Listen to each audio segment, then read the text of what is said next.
have no sound. Mic check. One, There you two. go. Now you have mic.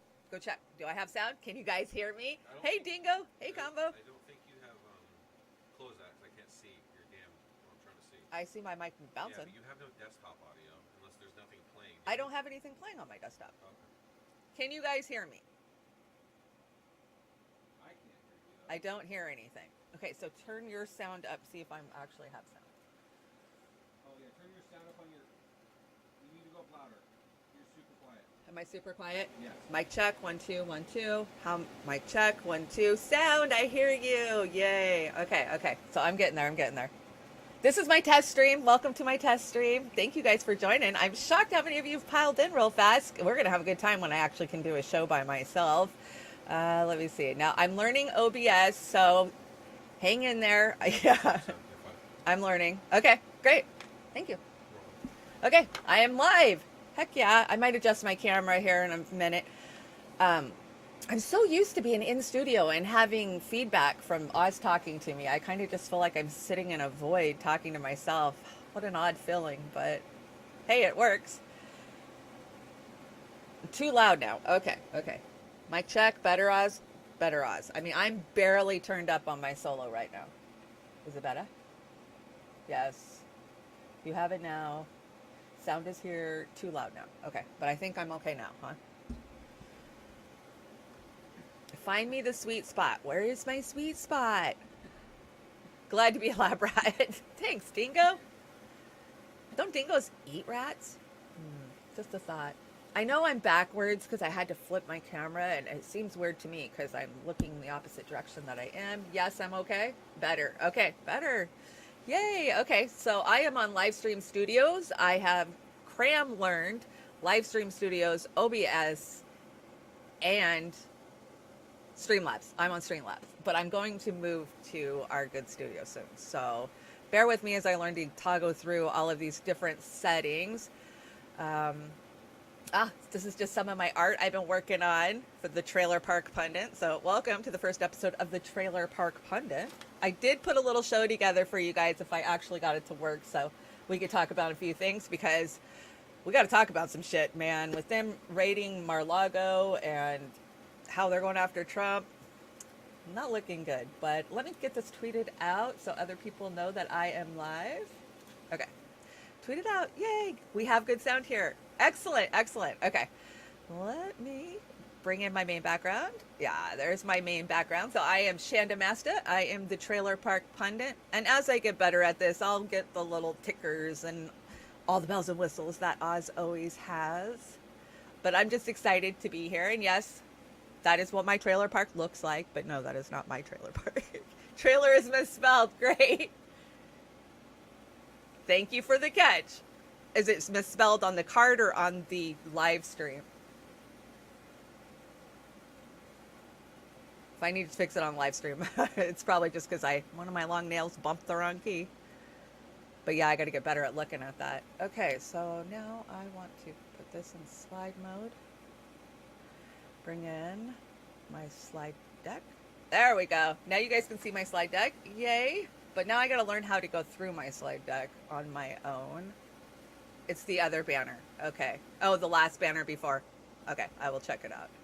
Thank you. When you're doing multiple, yeah, sometimes you hit a button wrong and it happens, but I appreciate when you guys find it because I do live in a trailer park and I'm not the world's best speller, if that's even a word, but hey, with the invention of spell check, I haven't needed to worry about it as much as I used to back in the 90s.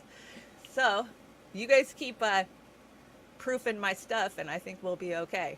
This is my Get Shanda to DC. So if you haven't heard, we are planning a trip to DC in October. Hey, Farron! Yay! Farron made it. Welcome to my first ever solo stream, Farron. And all of you who've joined me. It's Cold Fusion. Keith Hayes. Who else is it? Last 66. Oh, I hear you now. Thank you. Dingo, of course. Dingo gets a brownie button for being the first one in the door. Oh, I'm so proud of you, Shanda. I can't wait for us to do shows together, girl. We got some talking to do about the Amber Heard stuff that's been dropping all week.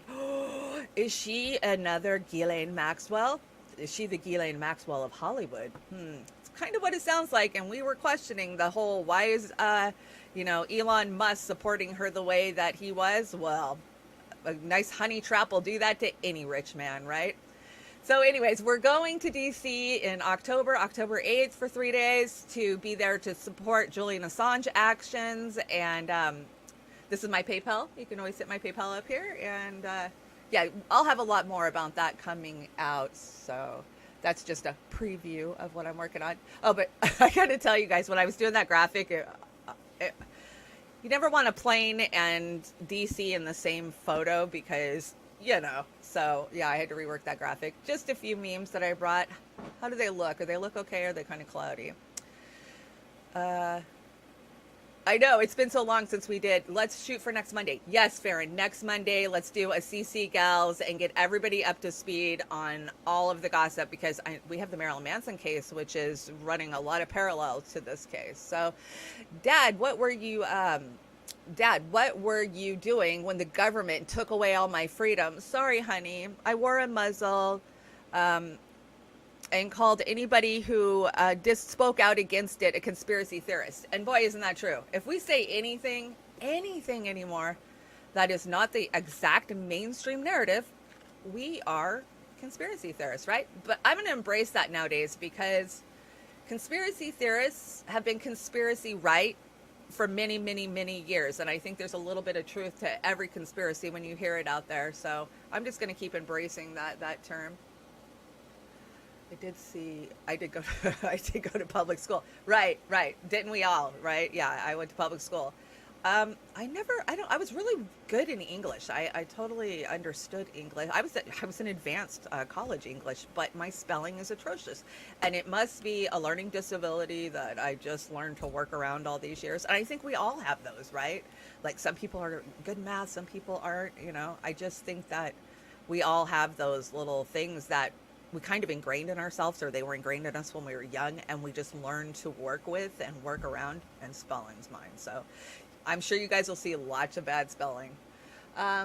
Hey, you can use the self-checkout over there, ma'am. No, thanks. I don't work here. And I've been bitching about the self-checkout for a long time now, mostly because I don't work here. I don't want to have somebody stand at the end of the register while I'm ringing up, watching me do what they were doing a year ago. And so I bitched and him and hawed about it, and I quit using self-checkout, but I'm to a point now where I absolutely won't even go to Walmart I won't do anything at Walmart anymore because they are now accusing people of theft and shoplifting if something of a high value goes missing and you went through that line and they think maybe you took it. You literally can just get a citation in the mail from your local jurisdiction. They could call you in. And, the fact that they're not Costco, I don't sign a contract with them. And when I'm trying to come out the front door after I just spent $300 or $400 and they want to go through my receipt and check everything that I had to bag my damn self, no, you're treating me like a thief to give you hundreds of dollars. And it just infuriates me. I have been rounds with every single worker that works the front doors at 2 different Walmarts where I live. I can't do it anymore. I will end up going to jail because I know my rights and I know the law and they don't. And somebody at Walmart hands them a highlighter and says, well, go check everybody who walks out the door, which is illegal as hell. They can't do that. Not in our state, they can't, but they still do it. And I just refuse to play along anymore. I don't know. What do you guys think? You tell me, is it worth it to save a few bucks for, going to Walmart? It's not for me anymore. So I'm learning to shop other places. I'm trying to go more local. I've been doing a lot of thrift stores lately. My grandma taught me that you don't have to have a lot of money to look good. You just got to know what you're looking for and how you're out there shopping. So thrift stores. Plus, a lot of those are nonprofits and you're supporting good charities. So I do a lot of shopping there. Okay. So hopefully these cuts will work in here for me since this is a whole new experience, but we shall try. Let's see. So let's talk about Mar-a-Lago and Trump. I'm going to play this and then we'll talk about what it is. Thanks for joining me, guys. I'm so excited to see all of you. Well, they did it. Those sons of bitches did it. And a lot of people are surprised. I'm sitting there going, you're surprised? You're surprised that these people, with everything that they've done, everything they've done over, I don't know, the last few years is staggeringly enough, let alone generations of these deep state lizard people. But yeah, no. The people who tried to frame Trump from the minute he came down that escalator, the people who sat there and they impeached Donald Trump twice, they tried to impeach a dude out of office who wasn't in office. These motherfuckers are crazy. They're desperate. So, on top of all that, on top of unleashing the world's most deadliest pandemic known to man. Well, maybe it is, because I just lost my train of thought. Oh yeah, that and a totally fair election. Yeah, of course they're going to rate him. Of course they're going to rate Donald Trump. And so, I'm seeing a lot of crazy shit online. A lot of people are like, we're going to go down there right now, and we better get down to the FBI headquarters. You better be careful. This over here don't smell right. None of this smells right at all. Okay. Let me see how I bring myself back. Webcam on. There we go. Okay. So, yeah, I got to agree with him. I think that there's so much about this. For one, right, we know it's because they're scared of Trump. They are deathly scared of him. They know they're going to lose power very, very shortly, and they got to scramble. And I just got to say, with all of the investigations that we have seen, January 6th and all of the impeachments and all of the, how they've went after anybody that was in Trump's circle, let's say Roger Stone or Alex Jones, they literally have 10 years of communications between that whole circle with all of the investigations that they have been doing. And they didn't have enough to just get a grand jury and get an arrest. That tells me they're fishing. This is a fishing expedition at Mar-a-Lago. And I don't think Trump's a fool. I think he's been doing this a long, long freaking time. And I think that he probably didn't have anything at Mar-a-Lago. And if he did, I think there would be, I think they would have had charges filed before. And this judge that signed off on it, he literally he took a sabbatical from being a federal judge so he could represent Jeffrey fucking Epstein. And we think that this is a great thing. Sadly, I just feel like it undermines the illusion of democracy worldwide, right? And I say it's an illusion because we, living in the United States, we know how much of an illusion our democracy is. But to the outside countries looking in, right? The office of the presidency is like the most important office in the world, right? There might be a few more other world leaders that are comparable, but to see that they raid his home, I mean, come on, Clinton, Bush, Cheney. We should have raided every single ex-president's home other than Carter since Kennedy was assassinated, in my opinion. I mean, I think that all have been criminals one way or another, with the exception of Carter, which we see nice guys always finish last, right? So I feel like it's better than being the JFK classified papers to the level of crazy. Yeah, Farron. This is crazy. And what it does for our illusion of democracy worldwide. I don't think this is how an empire falls, slowly, one brick at a time. We're being torn down. And thanks, Stephen. Yeah, so I feel like this is we're going to see so much more of this crap. They are totally scared of Trump. And the thing is, I just want to say, if I was in a room with Trump and I could say one thing to him, I'd say, you wouldn't be in this predicament if you would have locked her up when you freaking got elected, right? Right? Yeah, I'm not a Trumper. Keith Hayes knows that. Keith, you know I'm not a Trumper. I spent 4 years ripping on Trump, reporting on Trump, tearing Trump down, sharing bad Trump memes. And then guess what? I woke up from being woke and realized I was being duped by both damn sides. So, yeah, I'm not a Trump supporter, but I do think that if Trump would have followed up with some campaign promises, maybe he wouldn't be in this predicament right now. But, and I don't even think Trump will be the strongest Republican candidate. I honestly don't. If the Republicans were smart, they would bring somebody not so polarizing as Trump in. I'm trying to keep up with all your chats. Thank you guys so much for joining me. I will be live streaming to multiple streams once. This is my very first test stream, so. Well, they did it. Oh no, it won't let me go forward. Darn it. How do I do that? Give me a second to try to figure this out. Oh, here we go. Well, of course, United Spot, and I was telling you this, Farron, last night on your stream. United Spot did, of course, an excellent, hilarious cut on the raid on Mar-a-Lago, so I thought I'd bring it for you guys to see. Here, let me see what's going on in the chat. Oh, Farron, you get them. Farron, you have been on fire lately. I got to tell you, I love watching you get fired up and put people in their place, and you go, girl. I'm in the chat just clapping every time I see you burning somebody down. That's how you do it. So yeah, let's watch United Spot. FBI, open up! What's going on? Hey, Adam. Just wanted to invite you to a barbecue this weekend. Oh, cool. Can I bring anything? Can you bring your famous pasta and hot dogs? You know I will. All right. FBI, open up! Hey, what's up, bro? Is this a bad time? Oh, no, dude. I'm just weighing some crack. Is that a dead hooker? Well, duh. You wanna hang out? Yeah. FBI, open up! Hey!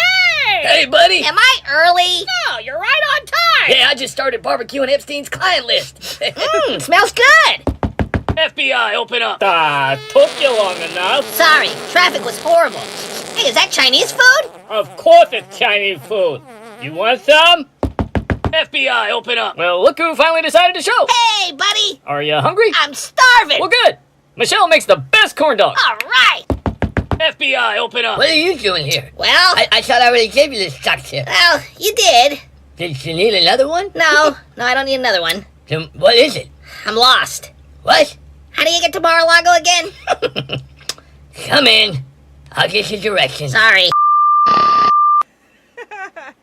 Oh my gosh, yeah, they should have raided all of their houses, right? We got Hillary out there with a hammer, bleaching her server, but nothing ever came of that, right? You know, so I don't expect much to come of this. Hey, Fred Edwards, thanks for joining us. Yes, we are live for the very first time with Trailer Park Pundit.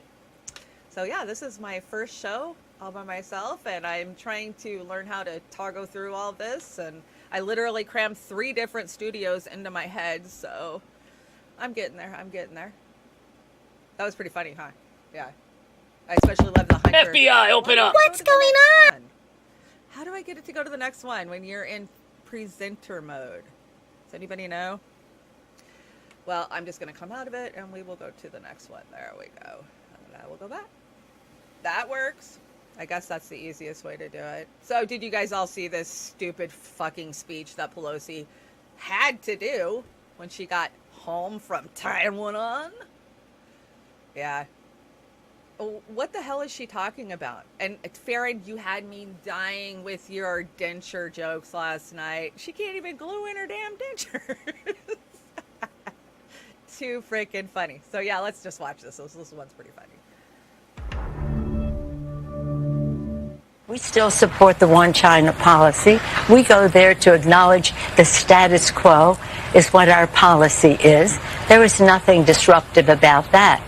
It was only about saying China is one of the freest societies in the world. Don't take it from me. That's from Freedom House. Let's talk a little bit. Democracy, courageous people, and it just, I don't know why it is, except there's some commercial interests who would like to diminish the relationship. China is one of the freest societies in the world. Don't take it from me. That's from Freedom House.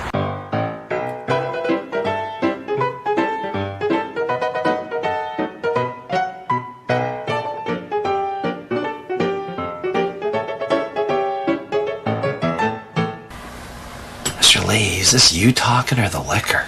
Randy.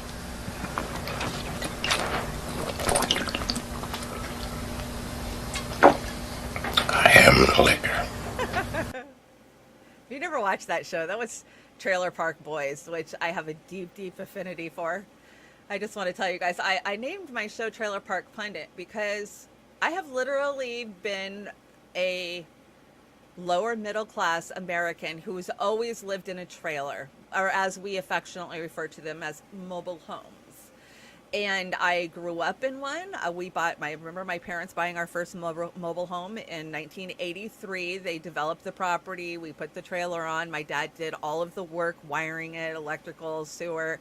And we had to live in a little tiny travel trailer out in the yard till it was all set up. And it was a big deal when we moved into it. And, you know, these mobiles that were built in the 80s, they fall apart so easily. Like the panelings pop off, you know, they're all made of panelings and formaldehyde. And, you know, like the door frames are just little tiny edging that you would normally use. So I watched that house just be destroyed by 3 teenage kids, right? I mean, we just annihilated that house. So then as I moved out as a teenager and had my first child, I always told myself, I'm going to live in a house with walls and a foundation and a real roof. And sadly, you know, life has not brought me to that. But I still drive by other houses, and I say to myself, someday I'm going to live in a real house like a real girl. But I'm living in another mobile. My mother passed away, and she bought a mobile probably 20 years ago. And she knew the upkeep on it was too much for her about 5 years ago. So she asked me to move in and just take care of it. And she was going to give it to me. Well, then my mom passed suddenly about a year ago. And so I was already in the house. So now it's officially my house. And I'm just like, life just has a funny way of putting you right back where you belong. And I guess I belong in the trailer park. And that's fine. I'll stay in the trailer park because I love my position in the trailer park. And that is getting to help people out that are in need. You know, I live by a lot of elderly people. During COVID, I would be over bringing food and, you know, stuff medicines that they needed to the neighbors, you know, any way I could help out that way.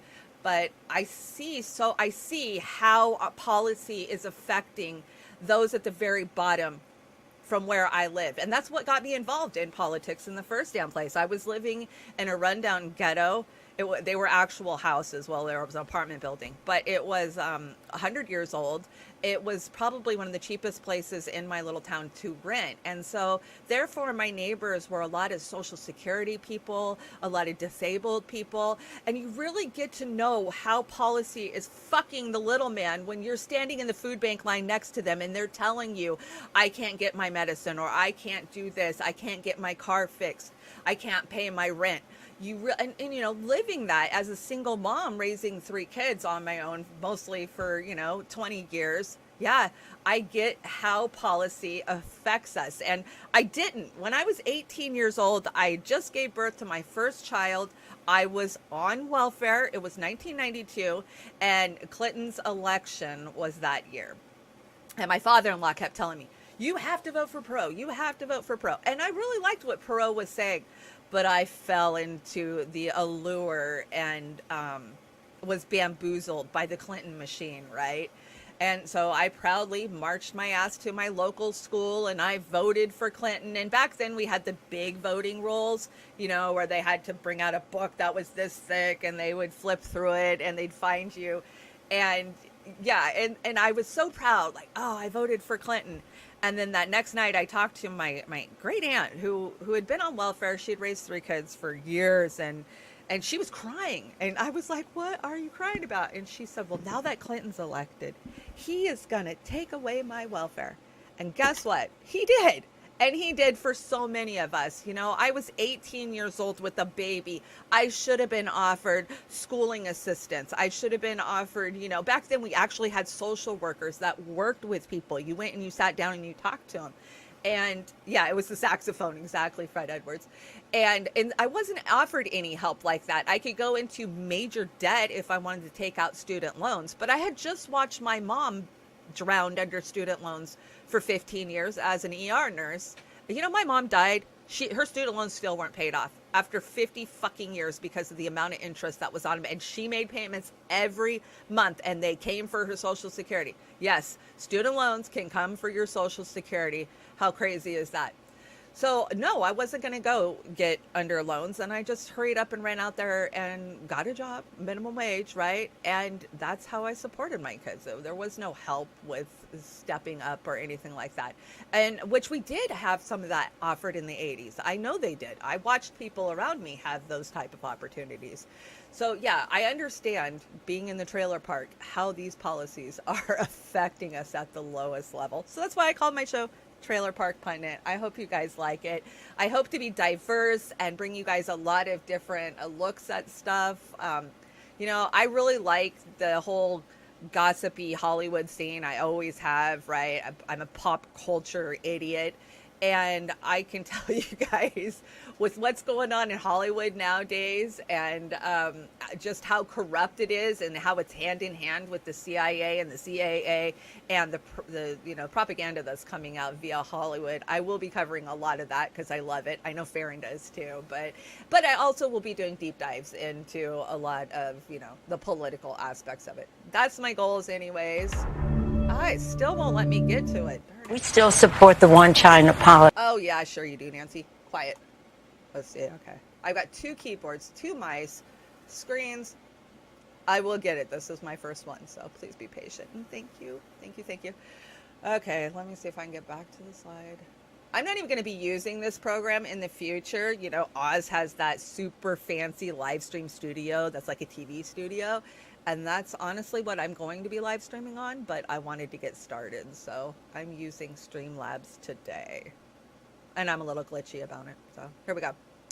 Oh, when you're so woke that you wake up and realize that you've been woke is just another illusion to waking up from. Yeah, that's how I feel. I feel like I woke up and I saw politics were affecting us so much, and this was probably in 2013, 2014, and of course I started posting memes like all of us did, and then 2015 is when I started to get involved with our Democratic Party, and I'd always been told Republicans are the devil, they're the ones taking everything from you, and so yeah, I just jumped on the Democratic bandwagon. I remember even saying stupid shit like in 2016.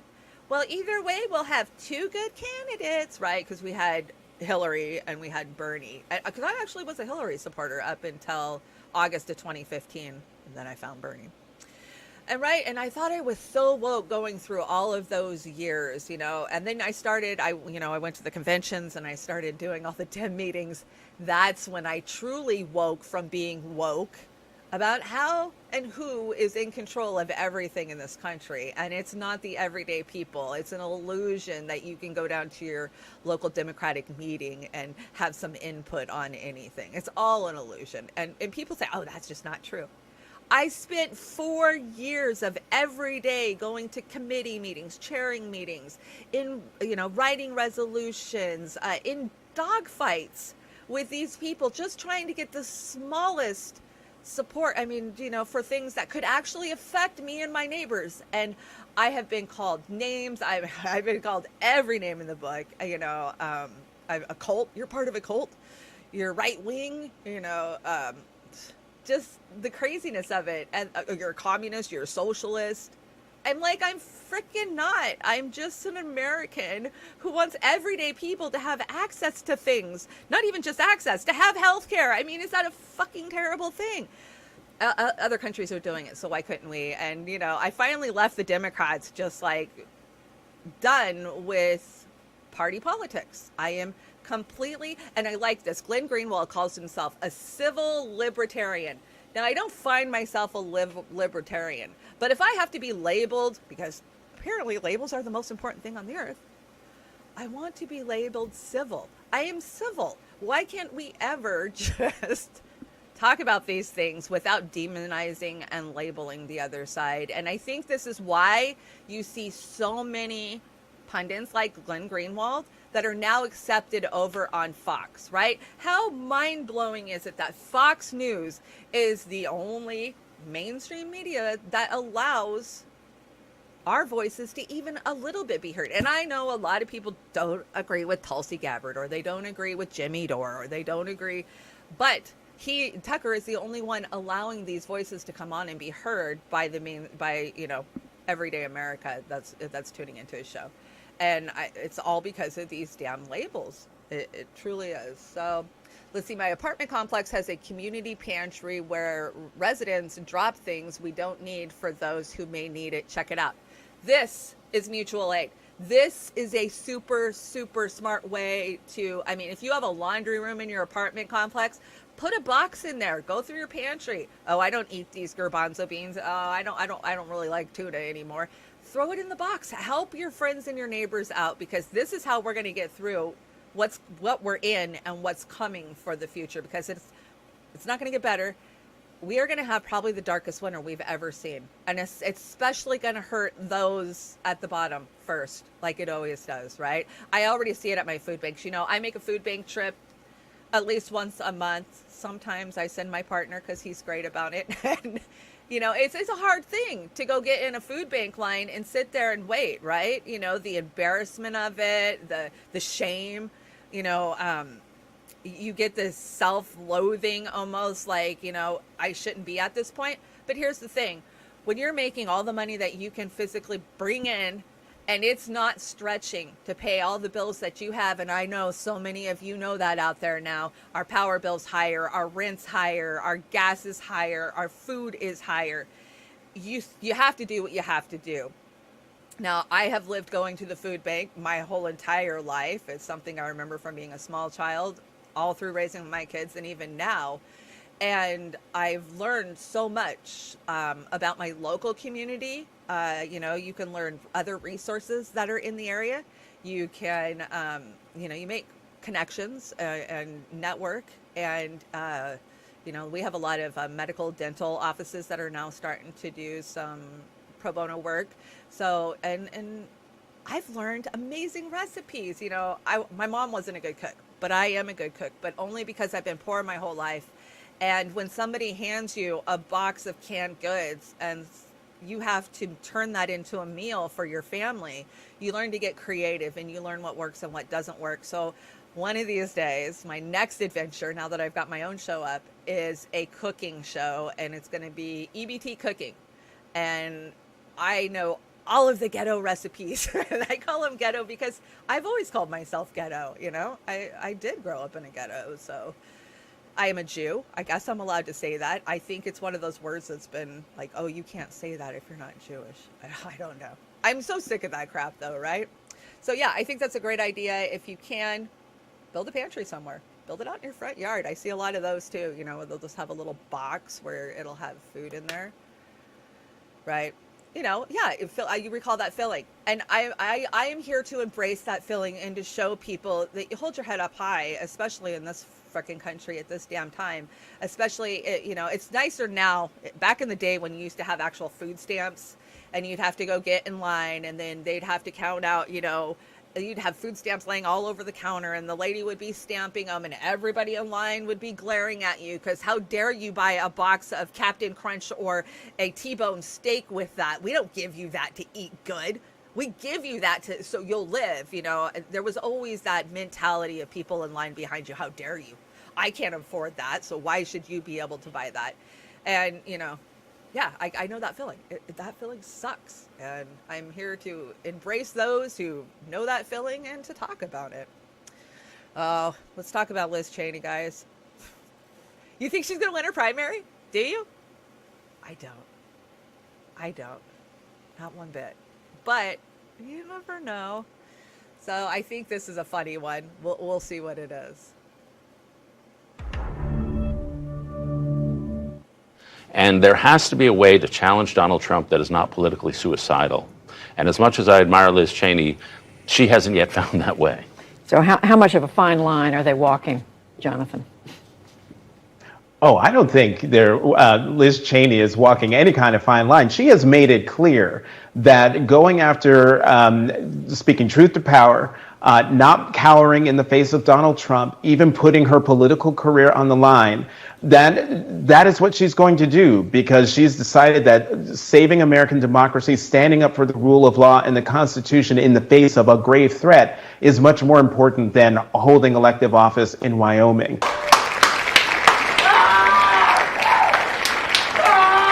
look, I keep thinking about the scene in Star Wars Episode 4 when Darth Vader and Obi-Wan Kenobi are battling it out on the Death Star, and Obi-Wan says to Darth Vader, "If you strike me down, I will come back more powerful than you can imagine." And to me, Liz Cheney is Obi-Wan Kenobi. If she loses, which she very well might lose her primary on August 16th, she could very well come back more powerful than Donald Trump has imagined.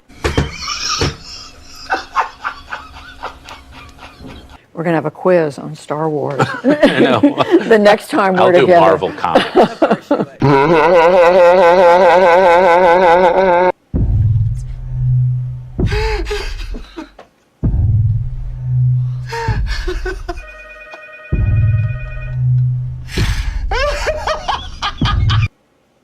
Was that Breaking Bad? Yeah, I think it was. Yeah, that is freaking hilarious. She's going to come back more powerful and stronger once she loses her primary. God, I hope not, right? Hey, shout out to all of you for joining me for my very first live stream. Thank you guys for joining.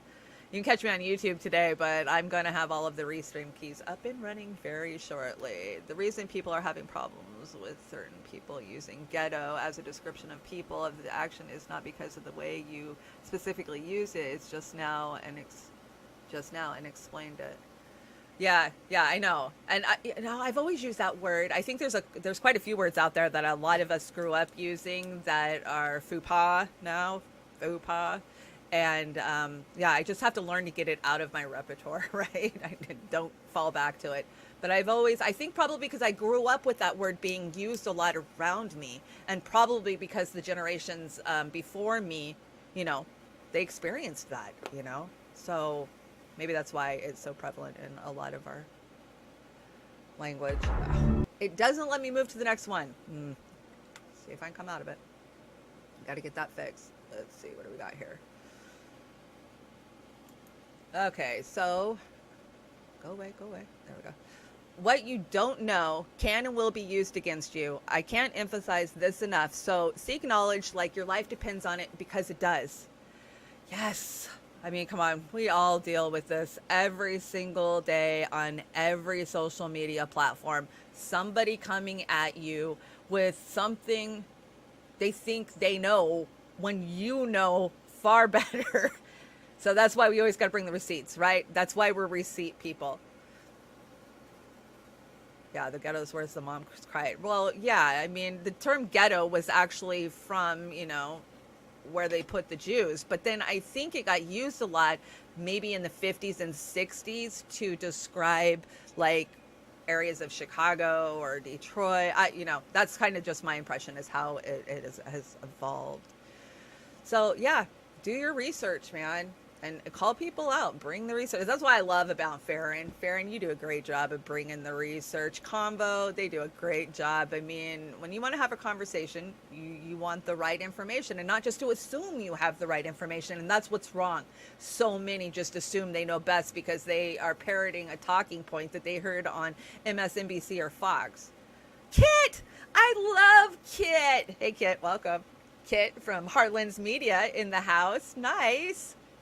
Do you guys watch this? The Pooh? Yeah, it's the Pooh, right? What? Why? Why is this show still on the air?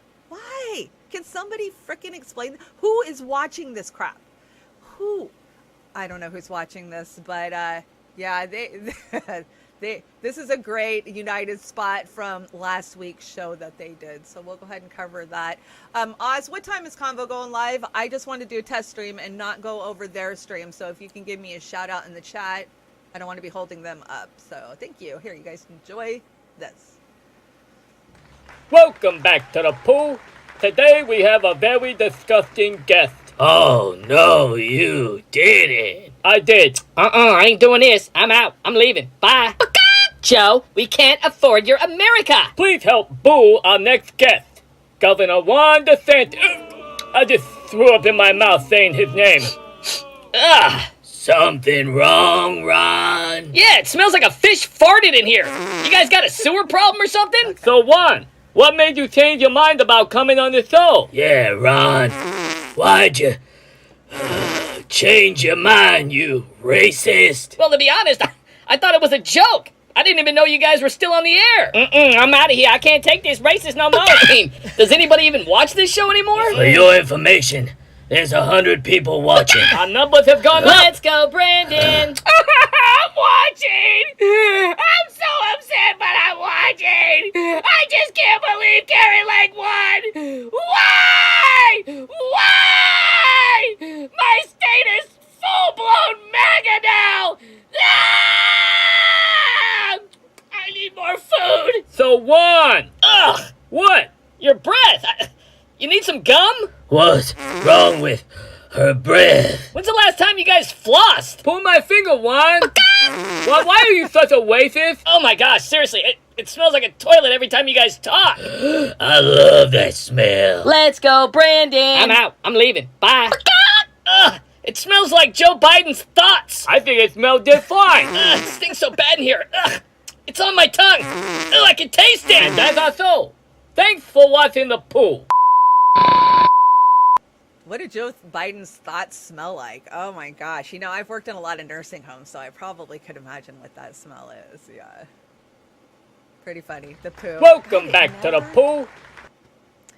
Don't know why I can't get to the next slide. Somebody's going to have to tell me what I need to do. Oh, maybe I figured it out. Maybe I did. So, yeah, this is our friends over at Harlan's Media doing a great job of covering the Christian cinema controls the world storyline, right? Kit, you nailed this one. So thanks for putting it out there and breaking these things down for everyday people.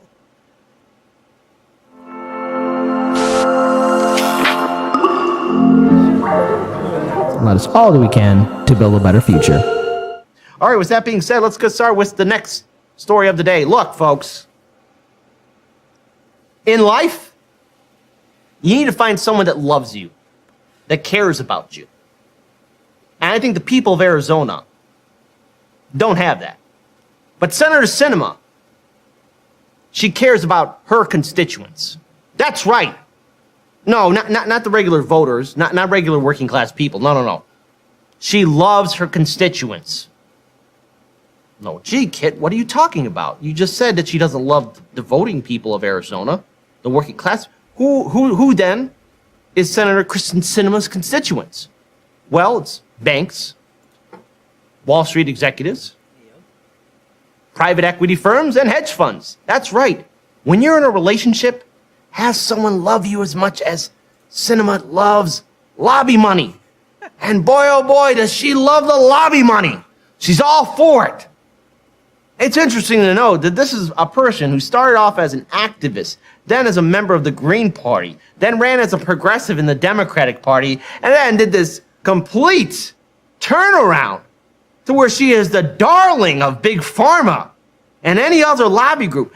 She got an internship where she got paid more than $1,000 at a winery. That's not even in her state. I mean, she is the face of absolute hypocrisy and corruption. Honestly, if people were to turn back time and maybe watch videos of Sinema speaking at activist rallies and protest events, and some time traveler went back in time and said, that person up there is a frickin' fraud.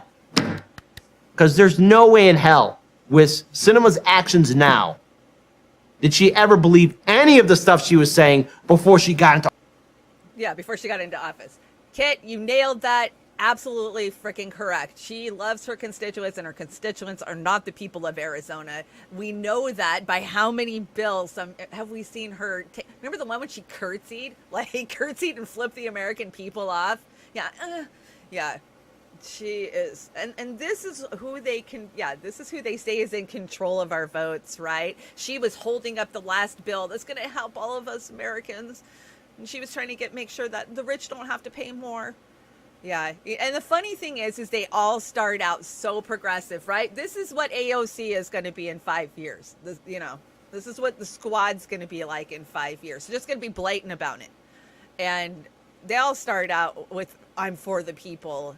And then they get for the corporations every damn time. So great coverage. You guys got to be watching Harlan's Media in the afternoons. They do a great job over there. I love all the commentators over there. representing Chicago and bringing it. And of course, the pizza wars are over there. I'm just staying out of the pizza wars. I think people know my opinion, so I'll let that be feed. I can't get to the next one. Why? Huh. Apparently I didn't put anything on this one. So if we don't let athletes bet on games that they have the ability of influencing, why are we allowing Congress to invest in companies that they regulate? I mean, this is a no-brainer question. Why is Pelosi allowed to give her husband stock tips and, invest in NVIDIA right before they're going to give out a huge chip contract? I mean, we saw this before. We see it. Nobody even questions it. You see that where she got asked about it, she came unglued. I'm a capitalist. I'm allowed to do this. Yes, we know you're a capitalist. You tell us all the damn time. The Democratic Party does not actually represent the people. They represent the corporations. And I think that's the biggest message that I have to get out there is I really thought the Democrats were the party of the people, right? And then I went inside and I saw they don't work for you. They don't work for me. They don't work for the people. They work for the corporations. And everything good that we want to get done is like fighting tooth and nail. Every little plank of every platform that we get in there that actually helps the people just sits on a shelf and collects dust, and they just ignore it. So even when we do get the Democrats to embrace things that would help working day Americans, they just let them sit and get dust, They don't actually fight for those things. How long has Pelosi been saying that she wants to fight for Medicare for all? Since the frickin' late 60s. Since the late 60s, she's been saying that shit. But when she actually had a chance to facilitate it, she refused, right? Just like all of them. They talk out both sides of their mouth, and now that we're coming into election time, that's all we're going to hear. We're going to hear for the next 2 years, blah, blah, blah, blah, blah, blah, blah, blah, blah, blah, blah, blah, because that's what they do. And we got to be out there countering it with truth. Let's see. UN declares war on dangerous conspiracy theorists. This world is not secretly manipulated by the global elite. What an odd thing to say. Yeah, why would they say that at the UN? Why would those words be uttered in the UN? The world is not secretly manipulated by a global elite. Okay. Shortly, the public will be unable to reason or think for themselves. They'll only be able to parrot the information they've been given on the previous night's news. Yeah, we've been living this for forever, right? I think that's what we all bitch about constantly. Oh, I love this GIF. I had to bring it over here. So launching a third party right now is like abandoning a flawed boat that could save you from swiftly rising floodwaters and clinging to a picture of a perfect boat you'll never have the chance to build. November is the end game. Pay attention. So this is the crap that I have to see every damn day in my news feeds. Launching a third party right now is like abandoning a flawed boat that you could save from swiftly rising waters by clinging to a picture of a perfect boat. Yeah, I mean, in actuality, that's true because a third party boat will always sink. It will always fail by the design of the two-party system. When you understand how ballot access is obtained differently in all 50 states and territories, and how you have to meet financial thresholds to be considered a contender, and even when you meet those thresholds, you're still not allowed to participate in the debates or, in any of the televised crap they're doing. Yeah, when I left Philly in 2016, when I left the DNC convention, I was convinced we had to go third party, right? Like, I am not voting for Hillary Clinton. At that point, we had seen everything she had been doing.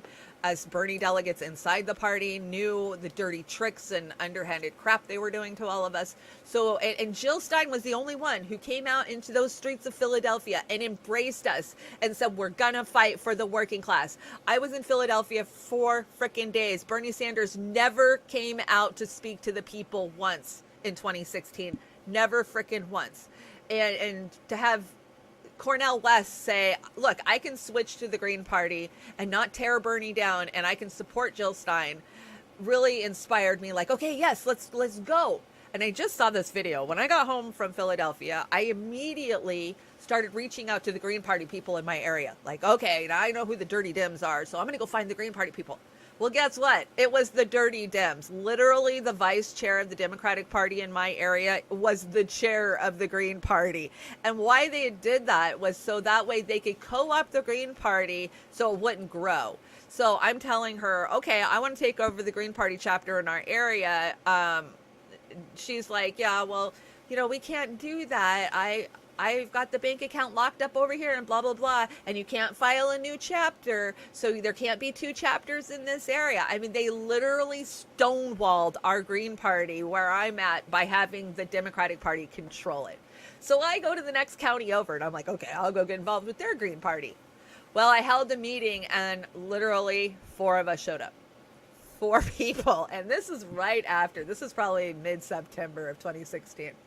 So literally the whole entire peninsula of Washington State, we have no Green Party up here. We haven't had a Green Party. So then I was like, okay, I'll get involved with the Progressive Independent Party because they were growing and they were making a lot of waves on, on Facebook, and they had a lot of groups and a lot of activity. So I got to know the founder, Eric Wablas, and really learning about the pathways to the ballot, because each state you got to gather signatures, you got to meet all these different requirements to become an official party to where you can be recognized on the ballot. So, some states are not that way. Some states you can call yourself, I'm part of the Joe Smo, party, and you can have that on the ballot, but a lot of them don't.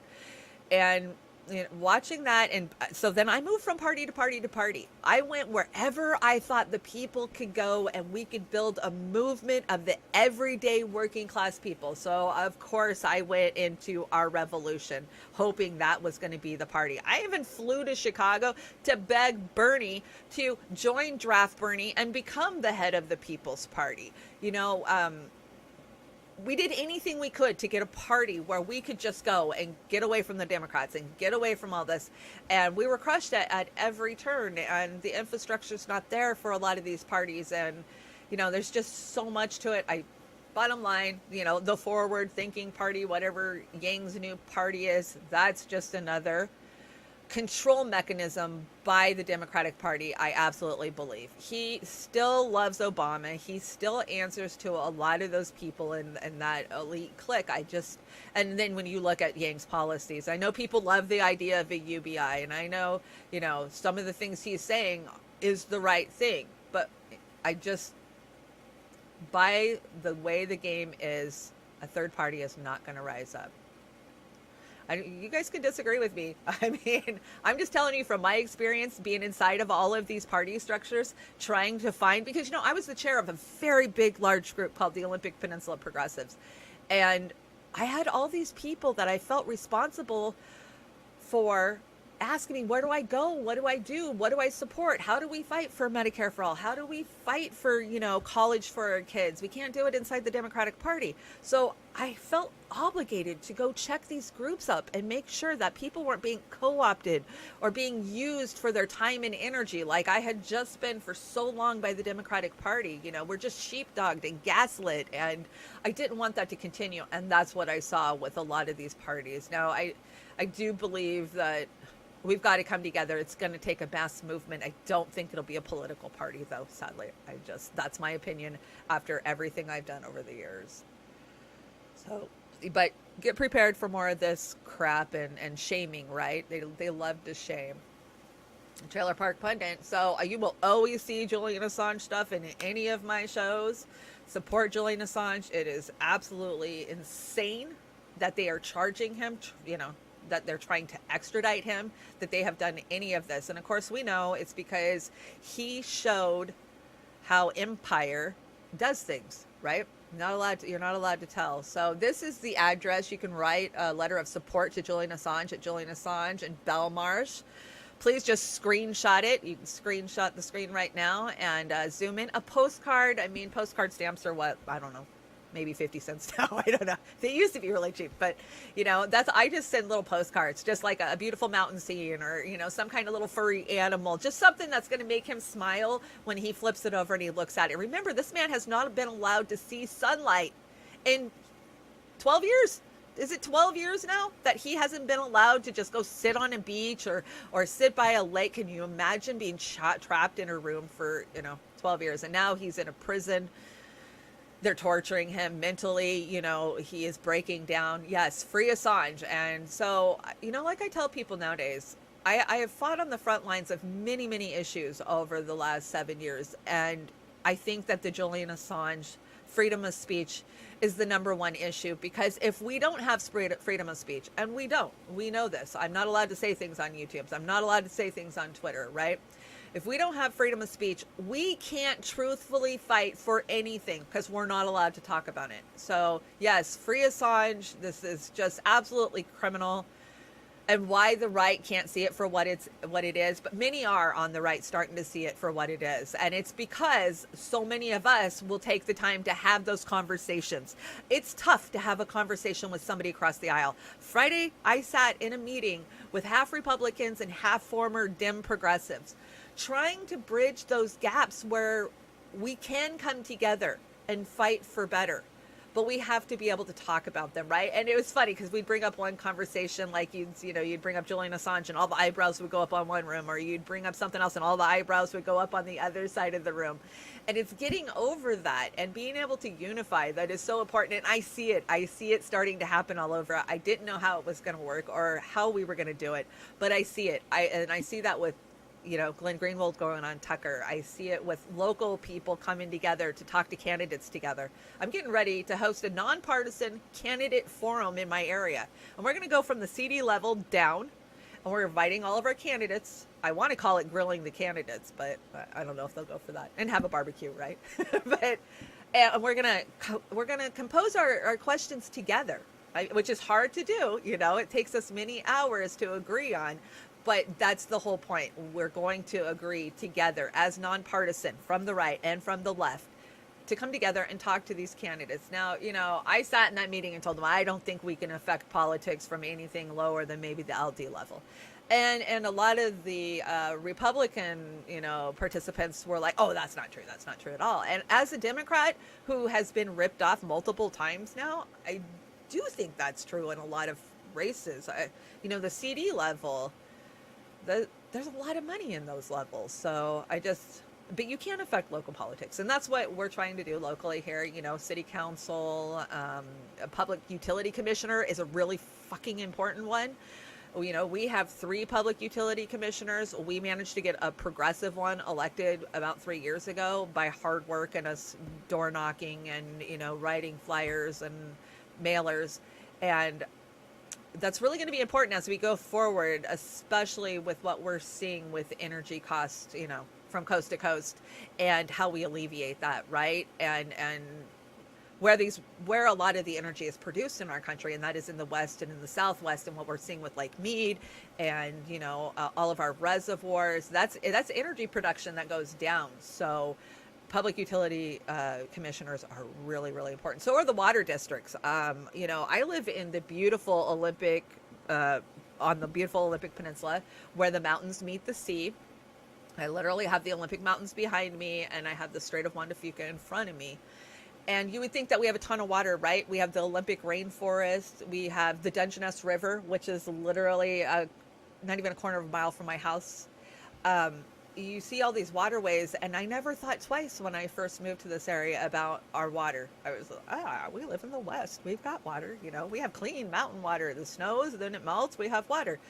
But what I've learned by going to a lot of local environmental meetings and a lot of local LD type of meetings with our elected officials, emergency response, that type of thing, you really get an eye-opening look at what's going on. And if we don't have water in on the Olympic Peninsula, everybody's screwed. And I can tell you, our aquifer is dry, our rivers are drying up, and it's shocking. It's absolutely shocking. And they continue to approve, construction projects and big projects, and it's just, Juan de Fuca with me. Yeah, I love the Strait of Juan de Fuca. It's actually beautiful. I get to you can go out there and see the orcas, and we have the J-Pod up here, and You know, I grew up on the Puget Sound, so not too far away, but I never lived up here on the Olympic Peninsula. And now that I've been up here, my fight for our environment has gotten much deeper, I can tell you. When you see the beautiful, serene area that we live in, and then you just see it annihilated by, I don't know, our Navy, who has taken it over to do electromagnetic training with their growlers. And if you don't know what a growler is, it's a jet that breaks the sonic boom constantly, and they do maneuvers over our peninsula constantly. I mean, we have protected animals and forests here, and our Attorney General, who is a Dem, Bob Ferguson, decided to sue the Navy because we've been complaining about those damn growlers forever and the effect that it's having, not just on us, but the wildlife up here. But, you know, whatever the Navy wants, the Navy gets, and that's what we've learned fighting them over the last 10 years, sadly. So, I don't even know what kind of rant that was, but yeah, back to Julian Assange. Right, Julian Assange. Thank you guys so much for joining my live stream today. This is my first one. This is my fixer-upper stream. I'm trying to figure out what it needed fixed and what... I need my camera adjusted. I know that. Yeah, there's a few things I still need to work on, but thanks for joining me. Yeah, definitely. Right, Julian Assange, guys. Let's see here. Oh, we have to talk about this. I can't feed my family, but enjoy your IRS audit. Yeah, we're hiring 80,000 new IRS auditors, but don't worry, they're only here for the rich people.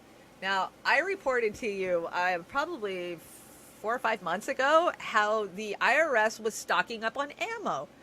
They had something like, I can't remember, like 8 million rounds or something. Some astronomical crazy amount of ammunition has been sold to the IRS.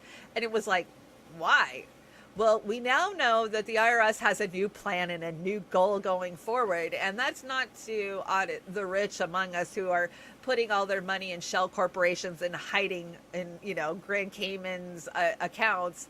It's to come after us, the everyday Americans, but they call you entrepreneurs if you're making any money online. So basically, they're going to come monitor all of us. Anything over, well, some are $300, some are $600. Yeah, they're going to audit you. You better make sure that you're accounting for every little penny, or one of these 80,000 new IRS auditors is coming for you. Yeah, this is a scary time that we live in. Just, I guess, keep your shit straight, right? I mean, the rich know how to keep their shit straight. They hide it, they shelter it, you know. I really don't think Trump will get caught up. He's been hiding his money his whole life. Come on. But you or I, oh, you didn't pay taxes on, you know, a $700 paycheck you made? Okay, well, we're coming after you, and we're gonna charge you interest, and we're gonna threaten you with jail too, because we all know how the IRS is and can be. See if I can get forward. I think I'm learning how to use the control deck a little better. Okay, well, this has been fun, guys. I'm super excited I got to do my first show, and that so many of our regulars showed up. You guys are so awesome. Snorky! Welcome, Snork. This is my first ever live stream on my own. DC, I see you. Red Cloud, welcome. Yona, you made it. Thanks. What is that? Suzex, welcome. Steven Shanahan. I want to thank everybody who came in today. Oh, Jilly Love, Jilly, you made it to my first stream. Yay. Now all of you will be able to say, I made it to Shanda's first stream. So I'm trying to find the sweet spot, right? I don't want to go over when one of our brothers and sisters or somebody we really love is live. So I'm trying to find when's a good time. And I kind of thought, well, nobody's really on at 10. So I'm going to be shooting for 10 a.m. Pacific time. And maybe do like an hour, because of course I still have all the other shows. You can join me on Beauty and the Boomer with my partner Oz the Boomer on Saturday nights, and we normally do a Tuesday shorts. We've been so busy trying to get my studio up and running that we've missed out on a few shows lately, but believe me, you're going to get a lot more shows now that I'm up and running. I'm going to be doing Q&As over on our Patreon. If you want to join our Patreon, it's Patreon.com/Beauty and the Boomer. Or you can catch us over on some of our brothers and sisters show. So I know Convo Couch is coming up here very shortly, maybe in a half hour. Definitely check them out. I haven't looked at their deck yet, but they always bring it, right? And make sure you're watching Hardlands Media in the afternoon. Sabby Sabs is another great one to catch in the afternoon. There's just so many greats out there doing great shows, and I hope to feature some of them. I hope to have some of them on. I hope to be on some of their shows. So yeah, we're just getting started. I am Shandon Masta. I am the Trailer Park Pundit, and thank you guys so much for joining me and being supportive. Oh, you can always donate over on the YouTubes at the Super Chats. And of course, my PayPal is at the beginning of the show. You can always rewind and hit that too. And I just thank you guys so much for helping me out, making sure that my stream looked good, checking my spelling, because that's going to be your guys' most important job. And thanks so much for joining me. I brought us just a little closer song. I'll probably take a copyright strike for it, but I don't care because it's true. America is the home of the hypocrite. And we're all hypocrites ourselves, right? So thank you guys so much for joining me today for my test stream. Start looking for me at 11 a.m. I don't know if it'll be a daily thing. I guess we'll just figure it out as I move into the bigger studio, because I'm in the little studio, but I'm moving to the bigger studio soon.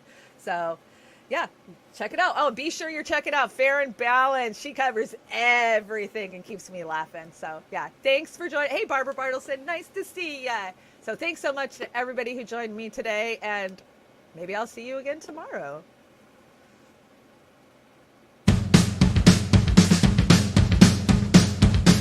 America is, America is, America is, America is, America is the home of the hypocrite. America is the home of the hypocrite. America is the home of the hypocrite. American dreams are full of it.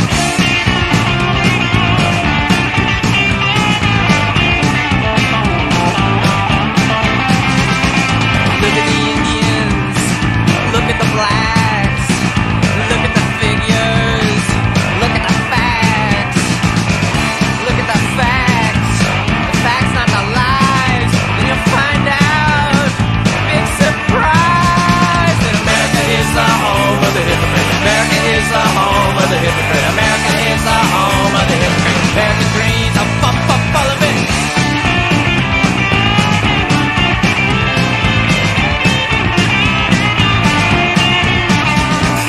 Check out the Indians, check out the blacks, and you check out the figures, and you check out the facts.